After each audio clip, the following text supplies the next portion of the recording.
Selling a property does not happen very often. Your job is to find the best person to do it, but the challenge is, how do you find them? Hi, I'm Jaryd Krause. And I'm Sam Powell, and we're the hosts of Property Pals Australia. And in this episode, we're going to be discussing what makes a good agent. So we go into a few different realms there on how to actually pick the good from the bad. Yeah, and then we do talk about what a bad agent looks like as well, what happens behind those smoke and mirrors that you don't know is actually going on, and how to anticipate what some of those things happening and try to prevent them. Yeah, it's a bit of a juicy one, and it might be a bit controversial, but the key part is to try and teach you how to actually find the best agents for your personality type and your property. There's a lot of nuances in that selection process, and obviously doing it every single day, you become quite skillful at it. And the whole process is to share with you on how to do it yourself. Yeah, it's cool to see and chat to you about like how you've done it so many times and how you do it through this pod. Sam's process is like really cool and really nailed down.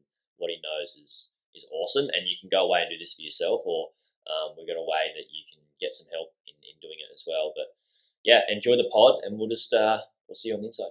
Welcome to Property Pals, the podcast where we share everything around how to build a property portfolio, from researching areas, financing, structuring, buying, selling, and reinvesting to live a life of financial independence. As a disclaimer, any information shared by myself, Jaryd, Sam, and the Property Pals team is strictly general and should not be taken as constituting professional advice. You should consider seeking independent legal, financial, and taxation advice from a qualified professional.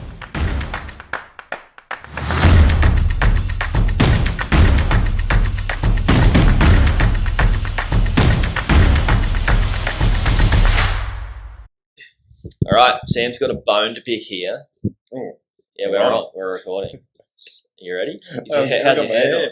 I want to edit this out. Nah, don't. Leave it in. Far out. Yeah, so you got a bone to pick. You like these real estate agents are pissing you off, eh? No, there's good, there's great, and there's I won't say there's rubbish. I've been teaching Archie to say rubbish. Yeah, I remember last Saturday night.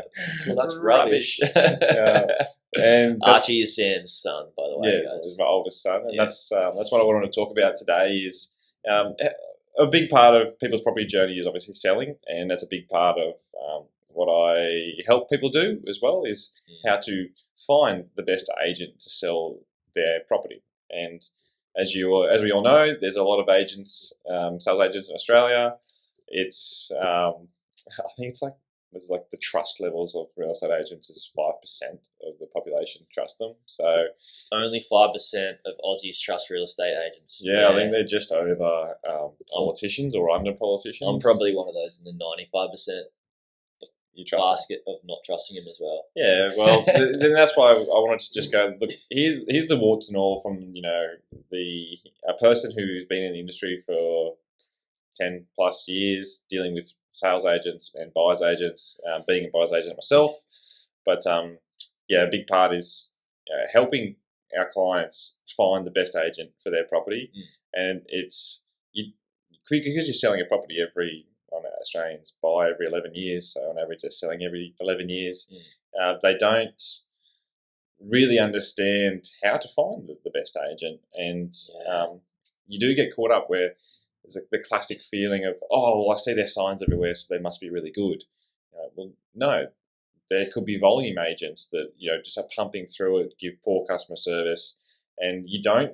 This is the biggest issue: is that you don't know who you're getting in bed with until you're under that pressure cooker environment where you're trying to get a deal together.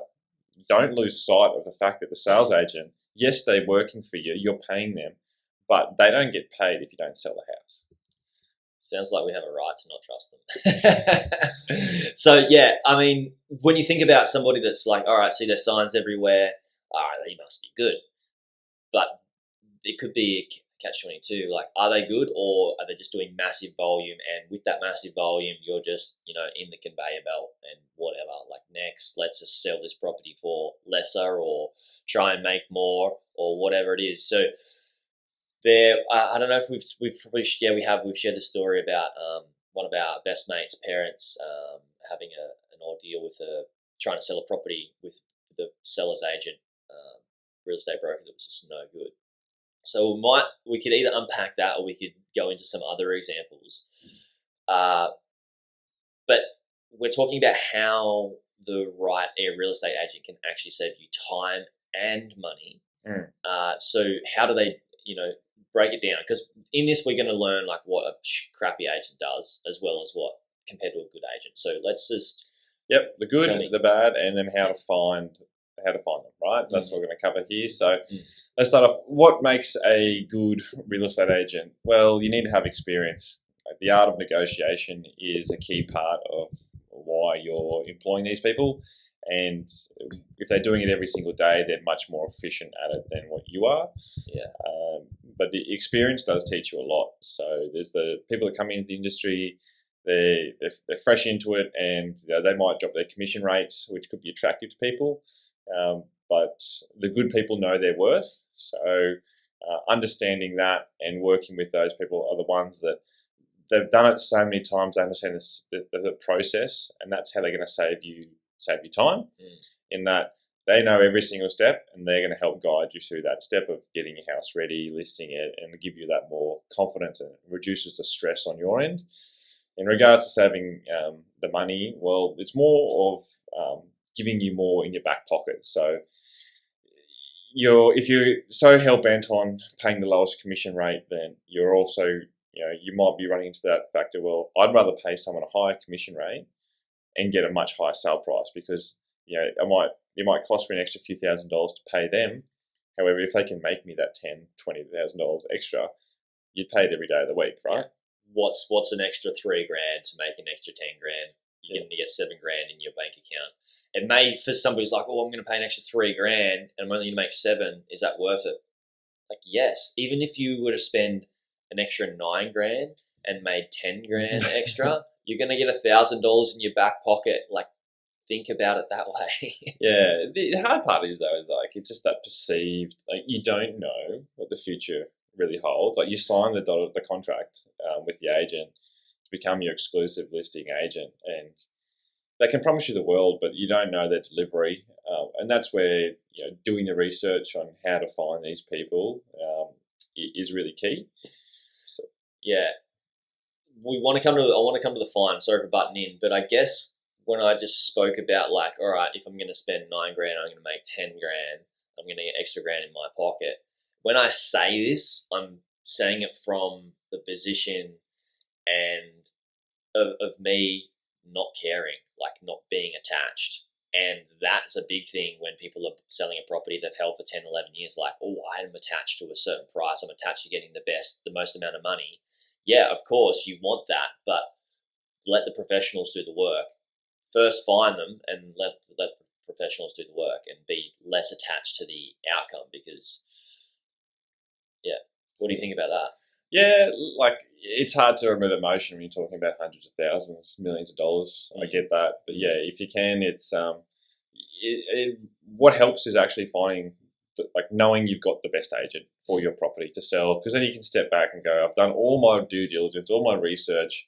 The next step is just to sell this thing and to move on to the next stage. And you need to have that trust in the process. And you're the good agents. They're really great at that. In order to focus in on what makes a good agent, is you've got the time in the field, but they are connected to the community as well. So having at least 4 years experience in sales, and then seeing the results they've got, this is what's making really great agents. Also seeing it, what level of stock are they carrying? Are they, if they've got 10 open homes on a Saturday, that's kind of like getting to that limit. Like 8 would be probably my max to be carrying, because then they're not servicing you. They don't have the time to service you. So they've got massive sales associate or back end staff. Are they doing the negotiation for you, or are they not? It gets to a certain level of scale where, from a business model, it's not cost effective for you to be running around and doing it all yourself. You need staff and team. And when you start putting staffs and team underneath you, your delivery starts to drop, but your profits start to rise. So. I love this point, because from the position of me trying to find a good agent, I might be like, oh, who's got the most, who's selling the most, and that might be a marketing tactic to say, hey, we've got 10 open homes just this Saturday. That's how many people we're helping sell houses, where it could actually be a negative, which is what you're saying. So that's a really good point. Yep. What else? What else do good agents do? Or well, how do we intersect them? Yeah, but this their background, their training, and how they are showing up to the world. So asking them, what do you do for professional development? Is it just going around, trying to just find more and more listings to sell, or like, are you continually to grow your skill set in negotiation and your marketing? Also, how are you seeing the current economic climate? How would you propose these? Like, asking all these questions gets into the how, but good agents, they live and breathe the property market, and they get paid very well for what they do. So it's in their best interest to be the best in their field. It's just, people are always trying to make it, into the sales environment, and it's quite intense. And that's why I say having a lot of experience on that end, and seeing even what they did in a previous life, and knowing their why. Why are they selling real estate agent? Like, there's some people that come out of engineering and do really well in sales for property because they actually they love the system and process and the property, the game itself. Like, I just enjoy property. I enjoy just looking at property and seeing the different, there's architecture, the profits, the cash flows, how you can escape that 9-to-5 grind. It's always interested me. But going back to good real estate agents, you have to take a level of trust at some stage and pick one. And that's. I guess through us talking about how to find them will help us understand what's good and what's bad. But so a good agent, obviously, it's going to be less kerfuffle for you as the owner of the property trying to sell it, right? And then also they're going to know the area. They're going to know roughly how much your property is worth. They're going to know, have good contacts, be highly connected, and they're probably not going to have they've got ability to bring you on as a client and also service you really well. Yep, which is important. What does a bad agent look like? Let's jump with that. The last thing I'd just have, the good ones would be, we all need support staff at a certain extent to run around and do all those things without admin staff or a good quality sales associate is difficult, because there's things that are quite mundane which you do every single day, which you can it's not the highest and best use of their time. So I like to focus in on, well, who are they actually putting beneath them, or lack of a better word. Who's under them? Yeah, and what are their goals? Are they training these people to to increase their level of knowledge and their experience, and for them to become the best sales agent? Like, that mentorship role, I like to look for that as well. It shows that they're a good person, and that's I get deep into I talk to these real estate agents. I try to understand who they are as a person, because you're matching up the best agent for that property type and for that person. So there's a bit of a marrying in the agent matchmaking that we do. But what makes a bad agent? Well, you've got to get into the psyche of what an agent actually, how they think. If they're in it purely for just the money, then there's always a bit of a red flag. There's a lot of ego in that, and what makes a bad agent is someone who's just trying to sell their seller on selling the property. I mean, that's a bit of a mouthful, but once they start, they don't get paid unless they sell it. So they just want to get in. They want you to sign the dotted line on a contract, because that extra $10,000 that they can get for you in their back pocket after they pay licensing fees and their principal, and then they pay tax on it, that 10 grand, I think it equates to about $150. And it's like, well, if it's going to take them an extra few hours on a Saturday to get someone up $10,000, it might just be like, looks too hard basket, just take the offer. This is the best offer you're going to get. Yeah. You know, the market's pulling back. Yeah, if you don't take this, we're going to lose this buyer. Because this is the buyer that I become. I become that pressure cooker buyer where it's like, if you don't take this, I'm out. You know, because I'm conditioning that sales agent, but I'm conditioning the sales agent to then condition the seller. Yeah. So it's a multi-step process because they're just relaying that. Yeah, that's what I like to talk about in negotiations with people, you know, purchasing businesses, is you can create leverage in the transaction. So if yourself, Sam, as the buyer, you know the market, you also know how to buy property, and you can convey that to the selling agent. So you actually buy leverage in that. So then they have to go to the seller to say, hey, this guy knows what he's doing. He knows the value of the property. He's not here to mess around. We need to sell it to him. So there's so many games that go on within that transaction between the buyer, the selling agent, and the seller, right? Mm-hmm. Yep. That's why it's important to have good people on your team, both in the sale and the buy side. But yeah, what makes a bad agent? Look, there's customer service, which is massive. It's highly emotional. Sometimes there's people that are actually really good at the presentation listings and really poor on the delivery. So you actually get listing agents, and then you get sales agents. So you could get the principal, or like the name that's been around the most. They just go in, they do the listing presentation. They've done it so many times. They're really great at it, and it's just the same process every single time. They've heard every single rejection, and they've overcome it that many times. It's just like clockwork for them. Yeah. And then they get the listing. Perfect. Here's my team will handle it. Yeah. And asking those questions is quite important. So the listing agent is somebody that signs up the person who's selling the property, and then the real estate agent is the one that sells the property. So what you're saying? They're generally the same person, but on bigger scale teams, it's like you get they don't refer themselves as I'm the listing agent. Like, hi, I'm here to sell you I'm selling it through me. Yeah. But every team member has their skill sets and their strengths. Yes.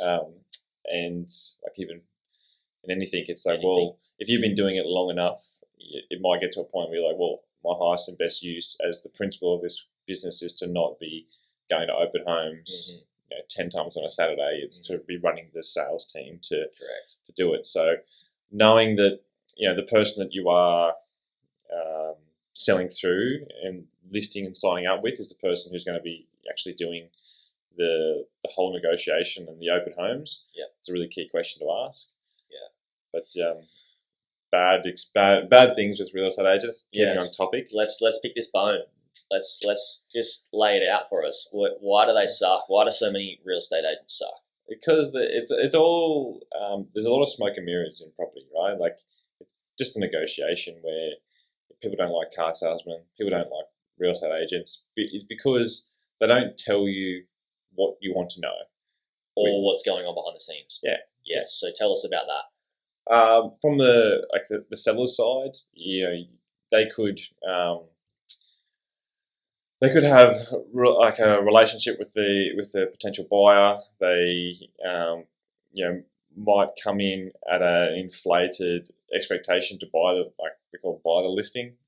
So your property's worth $1 million. In your eyes, the agent comes in and tells you it's worth 1.2. Other agents coming in tell you it's worth $1 million. You're stoked that you think that they can get $1.2 million. You're basing your whole judgment off a figure which was just made up by your sales agent. Yes. Yep. And then you go and list with them. They could be the cheapest commission, cheapest marketing, highest estimated value. And then you get down, this person is amazing. They're the cheapest. A lot of people always go to like, what's the cheapest? Don't do that. Cheapest is, you get what you pay for. Yeah. And then they could buy the listing at that higher appraised price. And then they just start beating you down throughout the sales campaign, saying, well, the market's actually just saying it's sitting at $1 million. I'll try my hardest to get 1.2, but it's been on the market for 2 weeks now. Generally the best. The first offer is the best offer. First offer is the best offer, take it. And generally within the first 2 weeks, those red hot buyers that are ready to go are there, and they're monitoring the market. And And that's like picking the best agent isn't just the best marketing campaign. That definitely helps. And there's people that do cheap out, and often it's not at the agent's fault. It's just that the seller really doesn't want to pay for high cost in marketing. But if you look at the realestate.com and domain, the way that they price things is that the more expensive feature gets more eyes, and more eyes becomes more traffic through your property. It's just, if you increase your demand, it helps to increase the price. So the higher the price, the more eyeballs. Is that what you're saying? No, the better the marketing. The better the marketing, more eyeballs. But then, if people are actually serious and looking for it, for that property type, they'll find it. I just say don't cheap out on just really poor marketing. Yeah. But a lot of the good agents too, they have strategies, and understanding their strategies of, well, what are their strategies? What are their shady strategies? Sure. Shady strategies would be trying to buy the listing, which is that inflated price, and then once you get down to your market's already been on the market for a few months, the pressure cooker environment, they'll start just going, your property's not worth 1.2. All offers are saying 1 mil, and during that whole process too, they're understanding you as a person. So you might have bought elsewhere, or you've told them we have to sell by this date because we've already committed to going overseas, or multiple different reasons. Then they start picking on those little pressure points for you to sell at a cheaper price. Yeah, at what their inflated price that they use to get you on the books. Yeah, and reality is, if you were just straightforward, and that's what I like about some agents is they sit there and go, "It's $1 million. I know my market so well that I'm not going to put myself into this awkward situation in a few months where I just start bashing you down on price." But they have the confidence because they've been around long enough to know how the system works. They've also, what makes bad agents is just no referrals. Ask those questions to people and make sure that their skill set is actually in selling that property. So there's some people that are really great sales agents. Some businesses specialize in property management, and they might have a sales arm to them. They might be the best agent to sell a property for you because they're really good at what they do, but they just don't market themselves. You need to understand, what their history is and see their results. But then there's also people that you just wouldn't sell with. Like, as an example, is a house that sold across the road. It's classic. They've been around for 30 years. They're actually too out of the loop with marketing. The photos they took were really poor. They didn't actually even paint the walls properly. You could see in the photos. It was just not an attractive property to look at. And they marketed it poorly, and then they left it on the market for so long because they were an older couple that I even called them. They didn't answer the phone, didn't call back. You called the agent? Yeah. So they just didn't care about the older couple. That's disgusting, isn't it? So it's a great way. When I'm interviewing people and going through that process, I'm calling them. I'm seeing their response. Will they call back? Yeah. And if they do they send a text message? And how long? Is it in the same day? Is it a day later, 2 days later, or not? That's you sort of gauging where they're at with their level of service, right? Yep, absolutely. Yeah. And then because you just look at it and go, well, I'm trying to give you some business here. I'm asking something. If you're not motivated to call me back, and listen to your voicemails, then how can I trust you're going to do that for me if I sign you up as an agent, right? So that's it. Can have like little secretive sort of ways of doing it, but just tracking their level of communication is key. So a lot of sellers, it's very emotional to find that high level communicator is what a lot of the sales agents train, like the training sales agents want you to go through. Scott, that I work with, he's a career sales agent beforehand, super high level communicator, one of the best at what he does, and just a real good human that is actually trying to do well for the world. Yeah, he has a great ethics and care. But we're blown away. Like we did an agent selection on this $11 million property down in Sydney, and the agents that got put forward, they were these are high profile. Like if you're selling a $11 million property, you're pulling in about 200 grand in commissions. Yeah. And one of them didn't even show up to the listing. Oh, Like we picked 3 of them, and I'm just like, it's ridiculous. you've got 1 in 3 chance of earning $200,000 in this sale, and you can't even show up on time. Like, what is your like? And that's the thing, is they're too busy. It gets to a stage where They just don't care. they just like they've got that much on that They forget. they let a few things slip through the cracks. And Yeah. if that's the case, then that's not the person that you really want to be dealing with. That's why doing the selection process that we run is just so it helps cut through all the BS. Yeah, that's so important. You mentioned referrals. Like, we'll come back to referrals soon, because I've got something I want to share with that. What else are we looking at when we're trying to find these good agents? Well, that's pretty key. The good ones, as I said, got the high level of experience, got a good team behind them, don't take on too many listings, really good communicators, and have good track records. So looking at their performance, looking at what the asking prices of their properties were and what they sold for is a really good indication of how they actually performed. And then seeing, you see signs everywhere like street record. Well, in a growing market, you're always going to get some kind of street record, so settle down. Just marketing. Talking about performance, is there an amount of properties they should have sold within a 3, 6 month, 12-month period that you're like, okay, they've sold this many properties, that's a good KPI, that's a good number? You want to be active. So no, I don't have an exact number, no. So you see them at least selling a couple of properties in the last sort of 3 months. You'd want to be like, yeah, you've sold like maybe 5, at least minimum 5 properties. It won't be the majority. Like I'll go through and I'll see. Like, let's jump into how to find the best sales agent. Yeah, let's talk about that. What I generally start down out is, what is your property? Mm-hmm. I understand who you are as a person as well, but step 1 is, what's your property type? And then I go and look at all the listings that are on the market that are similar to your property type in that area. In your specific suburb and surrounding suburbs. So let's just say 4-bedroom, 2-bathroom in your area. You got a 4-bedder, 2-bath. Look at everything in your area. $1 million. That's around $1 million. Yeah.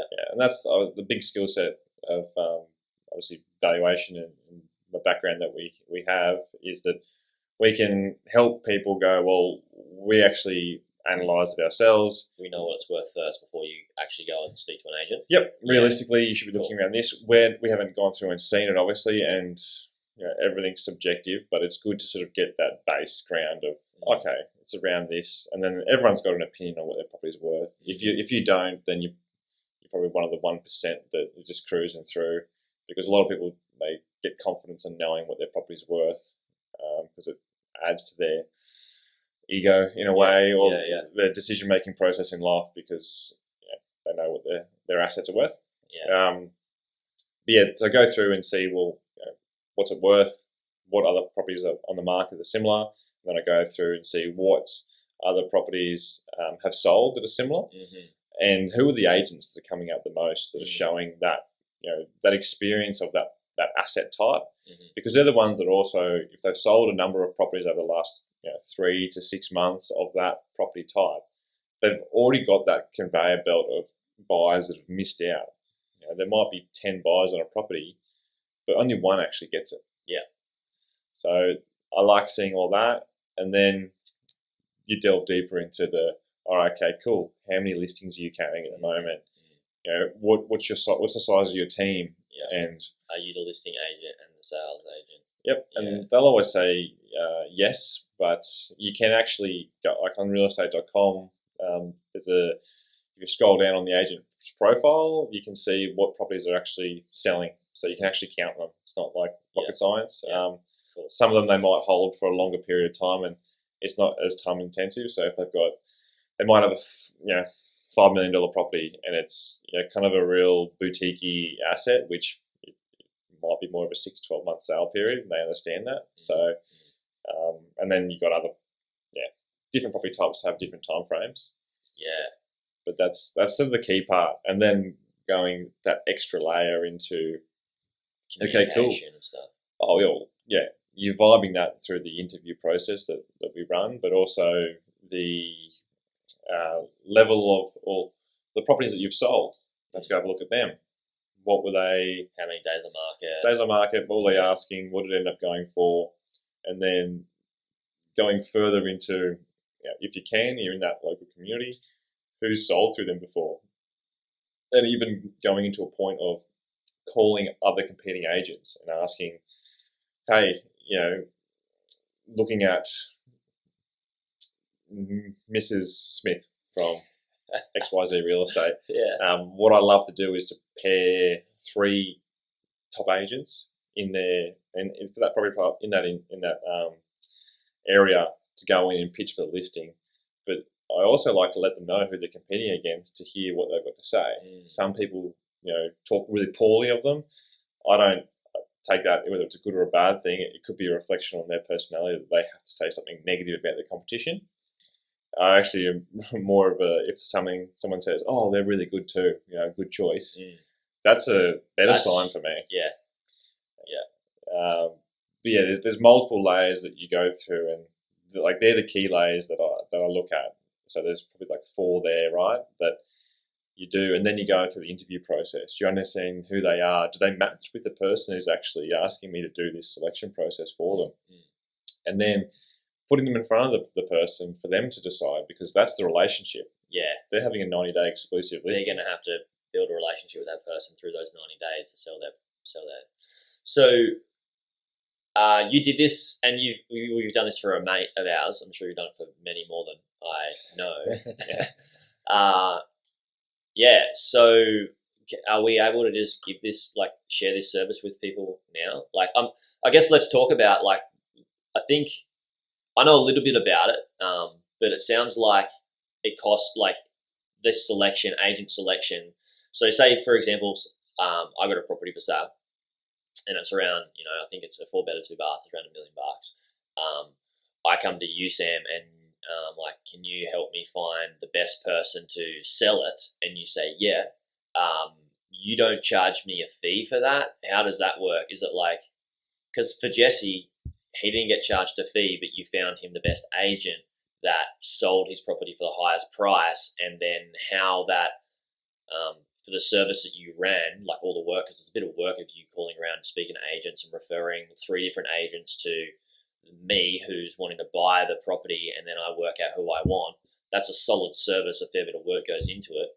I don't pay you, so do you get paid from the commission? You get paid a part of the commission from the seller's agent who sells the property. Is that how it worked? Yeah, it's kind of think of a mortgage broker, or an insurance broker business. Yeah. So say mortgage broker, since we're in the space. Yeah, mortgage broker. So mortgage broker goes and does all the work, and then the bank gets the loan, does all that. You don't pay them directly, because the bank's paying them to fulfill and do all that organisation and understanding the right loan type to structure and all that. Yeah, there's a fair bit of work that goes into that as well, which I assume there's a fair bit of work that goes into finding the top 3 agents in your area for the property that you're selling. Yeah, okay. And then organising appointments and all that. There's a fair bit. There's a lot that goes into it, and there's a lot that just having the experience that helps guide people. Yeah, and also through that process, it's having that trusted source to call up if you did have any questions about the sales process that you didn't want to talk to your sales agent about. Having obviously a valuer and a highly experienced team in the back pocket is a big part of what we do.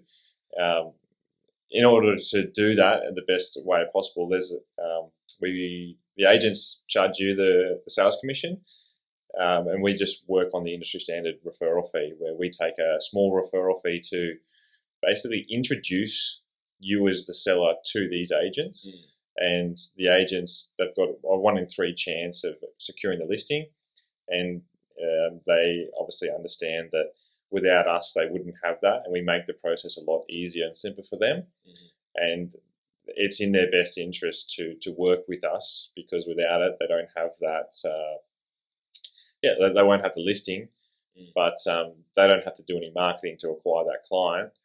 Hang on, so you don't get a referral fee from you don't charge a referral fee for myself selling the property. You get a referral fee from the agent that ends up selling the property. Yeah, the agent pays us. Yeah. So out of their commission that they make for selling the property, they'll pay you a small referral fee for that. Yep, they say it's an industry standard referral fee that we work with, and they say thanks very much for providing me this listing. I really appreciate it. And have you got more? Yeah, have you got more? I'd love to keep working together. And regardless if I've worked with people before or not, I still run the same process. Yeah, you're not going to just go, oh, they pay me good commissions. You're going to just use the same person because it's not going to be the right person. Say, for example, that my property might be in Brisbane and somebody else has one in Melbourne. You're not going to use the same person, obviously. No. Or even if it's like in one suburb of Brisbane compared to another suburb of Brisbane, you're likely not going to use the same person. Always different, and the fee that we charge, the referral fee, it's always the same. So we just charge an industry standard 20% referral fee of the agent's commission, and we also step in from the I've got to be careful of my negotiation tactics here, but we also, in order to get the best agent at the best price, we're also there with the client, going, well, to take that awkward conversation out of price for the sales agent. Let me do that for you. We obviously, it's not so much negotiation. And you can do it because you're a property valuer. Yeah. Oh, and just doing it every single time. It's like a mediator where you sit there and go, well, I know that you want a 3.3% sales commission. You are a great agent, hence why you're here. I know your worth, everything that's great. But also we've got these two other agents, which are also very competent, very strong. We prefer to use you. However, your fees just can't be justified because the other ones are at 2.2%. So you can bring them down on their fee. Yeah, and then it's not an awkward way to start a relationship from the seller's point of view. If I'm selling my property, you can bring down the commission that I need to pay to sell the property for the agent, right? Yeah, we step in and negotiate on your behalf, so you don't have to, because it could be a sour taste to the relationship to start out on getting that right price. So it's nice to have that middle party, and it's in my best interest to get you to do the best service to you. So then you refer us to go and do this accurate agent selection process for all your friends and family. So just having that experience in negotiating against these trained sales agents on their commission, because I do it every single day. I know that their responses to my questions. So it's just a bit of the game that you go back and forth with. But overall, there's so many real estate agents. There's a few that are great, but there's always a few in any suburb that are great. It's just trying to find them and analyze them is the hard part, and then going into pitching them all together, and then knowing that you're the strongest agent and you know your worth, but I know you still want this listing. It's a great listing, and not only are you going to make money out of it, it's going to help you. Because for every sale that an agent makes, they also are going to expose themselves to other people in that area to then come to them naturally. So they might they'll pay us a referral fee for this sale, but that might generate 3 or 4 other sales in that area, which they can just pull in organically. Yeah. The way I think about it is, number one, you find the best 3 agents in the area, and then you negotiate them down on how much they're charging commission for me to sell my property, so I can sell my property for the highest possible price with the best agent and pay the least amount of commission, which is amazing. And then I think about it with in the light of mortgage brokers. I go away and try and find the best mortgage broker, and they're going to do all this work for me, and I don't have to pay them. Like, it's a no-brainer to do it, like to use a mortgage broker that's like really good.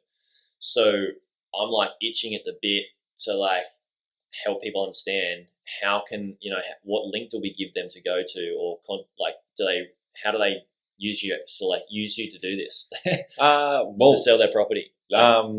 Check out our website, propertypowers.au. We've got we've got some free resources there. Check them out too. But we've got emails hello@propertypowers.au, and just shoot us an email and ask, just present your position, and let's just jump on a call, have a conversation. We've also got on a website a questionnaire that you can roll through and fill that one out with your situation, or just shoot us an email and we'll get in touch. Yeah. Probably the easiest way. Yeah. So if you go to the coaching page, you can fill out that questionnaire, or just reach out at the email and chat to us, I guess. Yeah, it's a massive service that we do, and I guess let us know. Like what your property is, where it is, and all that sort of stuff. Because then we can pull up things and then sort of present a little bit about your property and what we might think it's worth, and who we could maybe help you sell it. Yeah, I mean, step at a time. I don't want to go and tout all our services and everything like that. But I mean, it's a very important point in. Look, you can go and do this all yourself. Exactly what I just said. Those major steps of find the good sales agent to sell your property. Go through, really listen to this. They're the key points for you to go and do it yourself. By all means, if it empowers you, go and do it yourself. Fully. If you don't have the time or the energy or the experience to do it, we can do it all for free at no cost for you, because we lean on our, obviously, referral fees that the agents pay us, and we've got no affiliation. It's not like there's a lot of comparable sites that actually are out there, which is why we started this service as well, is because they're actually just partnering with the people that pay them either the most commission on the back end, or they take that higher clip. So it's all fraught with danger. Just always ask the right questions, and if you do it yourself, go for it. If you want us to help you out, more than happy to. It's a beautiful way to, I guess, get to know us as well, and it's at no cost and there's no pressure. It's just that's a good point. You learn a lot, put it that way. Yeah, great learning experience. Well, let's wrap it up. Thanks for listening, guys. There's I'm sure there's different parts that we mentioned in this pod that we'll use on another pod. But if you guys do have questions or other things you want us to cover, please send them to our email, hello@propertypals.au as well. Yeah, thanks for listening. See you on the next one.